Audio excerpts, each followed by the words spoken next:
اس نے یہ کہہ دیا تھا کہ ہم جانتے ہیں آپ معزز آدمی ہیں، ہم آپ کے ساتھ کوئی ایسا رویہ تھوڑے کر سکیں گے، آپ ایسے دیکھ کر اسے کیا معلوم معزز آدمی ہے کہاں سے ہو گیا ہے، پولیس والے تھے وہ تو ایک مجرم سمجھ کے پکڑ کے لے جا رہے تھے۔ پھر وہاں بھی وہ انہوں نے کہہ دیا کوئی آپ کو تم بھی نہیں کہے گا حضرت صاحب، یہاں اگر کوئی آپ کو ہمارا عملے کا کوئی آدمی تم کہہ دے تو آپ مجھے فوراً انٹیمیٹ کریں گے، اور فوراً یہ کہا کہ دیکھیے حضرت صاحب اگر 10 دفعہ میرے پاس آنا چاہیں گے تو آپ یہ نہیں کہیں گے کہ تھوڑی دیر میں آنا ہے، جانا ہے ذرا ہم مصروف ہیں، فوراً لے کے آئیے گا، کوئی بھی شکایت کمپلینٹ ہو بس جتنی دیر آپ کی طبیعت شرح ہو تو آپ جواب دیجئے، ہماری تو مجبوری ہے کہ ہمیں فارمیلٹی پوری کرنی ہے، جتنی دیر آپ جواب دے سکتے ہیں اتنے جواب دیجئے، اس کے بعد جیسا ہو جائے پھر اب 10 منٹ 15 منٹ ہم کوئی یہ نہیں کہیں گے کہ آپ ہمارا کیوں وقت ویسٹ کر رہے ہیں۔ جس روز میں آیا تو وہاں پر ایک بہت بڑے پنڈت تھے، وہ بھی تھے بیچارے، ان کے 6 آشرم تھے بڑے بڑے، پی جی آئی ہے وہاں پر، سنجے گاندھی پی جی آئی، تو وہ پہلے تو باہر تھا رائے بریلی روڈ پر، لیکن اب وہ وہاں پر انجینئرنگ کالج، یونیورسٹیز، ہاسپٹلز، بڑے بڑے آفیسز بن گئے ہیں، تو لکھنؤ کا مہنگا ترین ایریا ہے، وہاں پر 450 ایکڑ ہے ان کے فارم میں جگہ ہے وہ،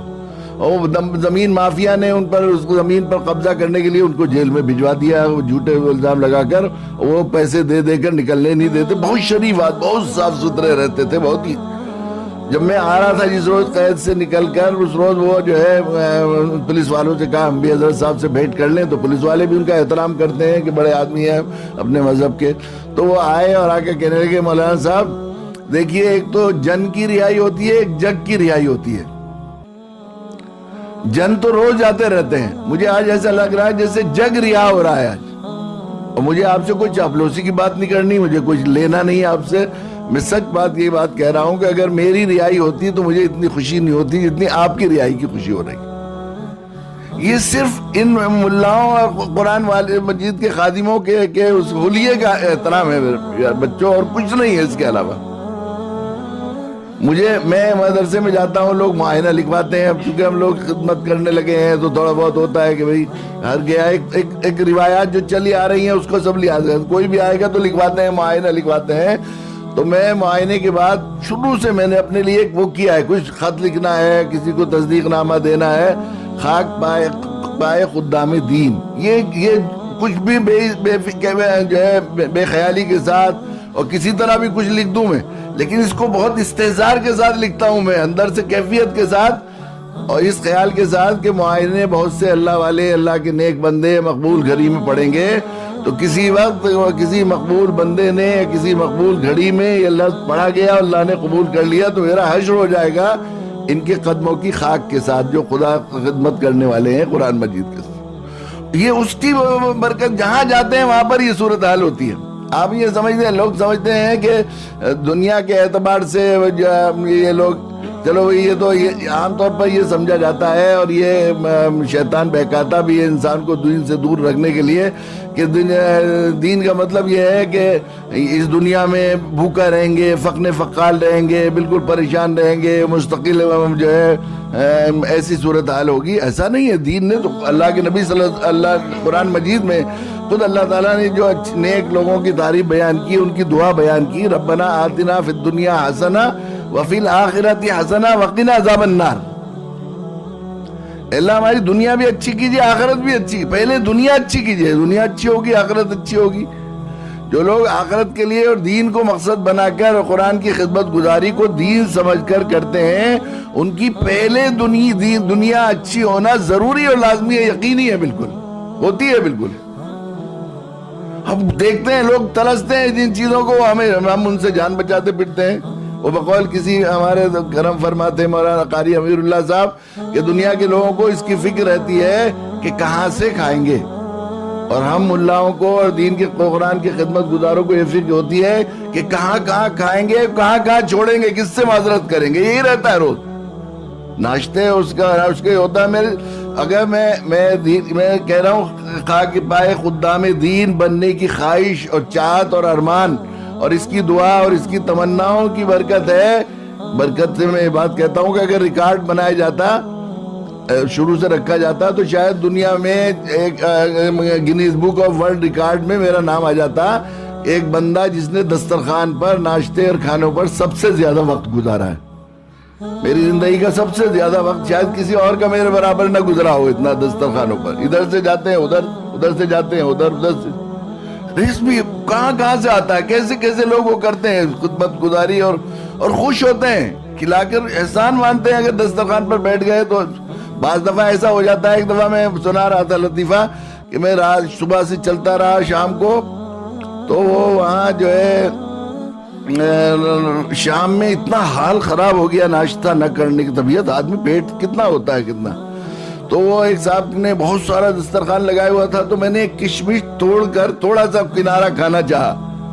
تو وہ صاحب کہنے لگے نہیں حضرت کشمش تو بالکل صاف ہے، اس میں کچھ نہیں ہے، یہ بہت اچھی کشمش ہے، ابھی تازی ہے.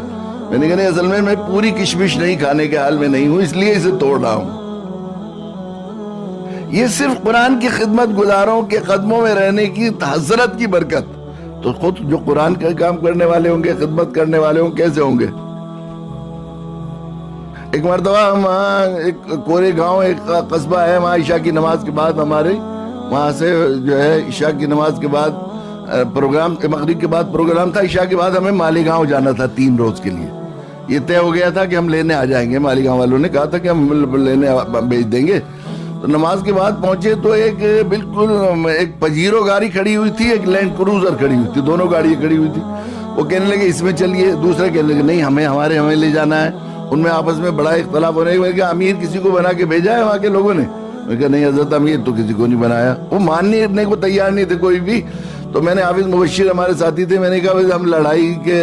آپ کو معلوم ہی ہے حافظ مبشر لڑائی سے ہم بزدل آدمی ہیں، لڑنے لڑانے کے قاعدے نہیں ہیں، نہ ہم اس سے ڈرتے ہیں. تو بہت دنوں سے مفتی روشن صاحب کے یہاں نہیں گئے، ایک ٹیکسی کرو، ہم مالیگاؤں جاتے ہی نہیں، ہم تو سنوری چلتے ہیں وہاں، چلو یہاں سے وہاں سے. تو انہیں خیال ہوا کہ بھئی وہ ذرا ہو گئے، کہنے کا حضرت جس میں چاہے بیٹھ جائیے. میں نے کہا کتنی دور ہے مالیگاؤں؟ انہوں نے کہا 110 کلومیٹر ہے. تو 55 کلومیٹر کہاں بیٹھتا ہے کہ فلاں دریا کا پل ہے، صحیح 55 کلومیٹر. میں نے کہا 55 کلومیٹر ایک میں بیٹھ جائے اور 55 کلومیٹر ایک میں، کہ ہاں جی ہاں، وہ خوش ہو گئے، چلو دونوں میں ہو جائے گا. تو اب یہ ہوا کہ مالیگاؤں کون لے جائے گا؟ اصل تو اس کا اعزاز ہوگا جو مالیگاؤں لے جائے گا. تو میں نے کہا اس کے لیے قرآن ڈالنے، تو قرآن ڈال لیا. اب میں پہلی گاڑی میں بیٹھا تو انہوں نے بتانا شروع کیا حضرت آپ کو لگ تو رہا ہوگا اچھا، مگر وہ مالک صاحب ڈرائیور تھے، ان کا بیٹا ساتھ میں تھا، وہ کہ وہ ہمارے حضرت ان کے ابا جی حاجی صاحب، انہوں نے 1 مہینہ 3 دن پہلے گاڑی نکلوائی تھی اور خود بیٹھ کے نہیں آئے تھے، بلکہ ایک ڈرائیور کے ساتھ آئے تھے اور کہا تھا کہ حضرت آنے والے ہیں، وہی بیٹھیں گے سب سے پہلے گاڑی میں. اسی طرح کھڑی ہوئی تھی ہے کہ اس کا افتتاح کریں گے آپ. پھر ہم آگے جب دوسرے والے گاڑی میں بیٹھے تو انہوں نے بتایا پجیرو کے بارے میں کہ 21 دن سے کھڑی ہوئی تھی گاڑی، نہیں بیٹھے نہیں تھے وہ.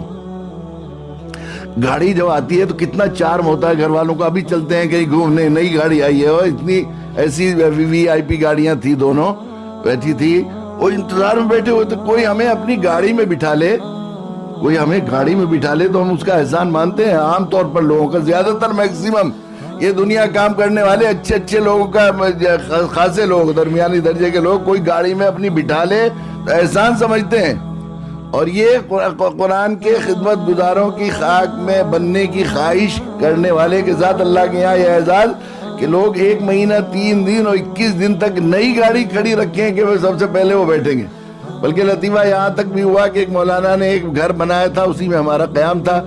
تو جاتے بڑی دلچسپ ہے لطیفہ ہے کہ وہ مولانا کہنے لگے کہ حضرت، وہ سب لوگ کہنے لگے حضرت ضرورت سے فارغ ہو لیجیے. میں نے کہا مجھے ضرورت نہیں، کہ نہیں حضرت ہو لیجیے فارغ. تو میں نے سوچا کہ کیوں اتنا فارغ ہونے کا کہہ رہے کہ یہ مکان بنا ہے تو اس کے ٹوائلٹ کا بھی افتتاح نہیں ہوا ابھی. یہ میں اپنے مقام کی پہچان خدمت، مجھے معلوم ہے کہ میں قرآن پڑھا نہیں سکتا، میں پڑھا لکھا ہوں نہیں کچھ بھی، تو میں کیسے پڑھاؤں گا. یہ تھے مولانا کلیم صدیقی، جنہوں نے اپنے تقریباً 10-11 منٹ کے بیان میں آپ کو سب کچھ بتانے کی کوشش کر دی ہے، اور آپ نے بتا دیا کہ اس داڑھی ٹوپی کا مقام کیا ہے، اس پہناوے کا مقام کیا ہے،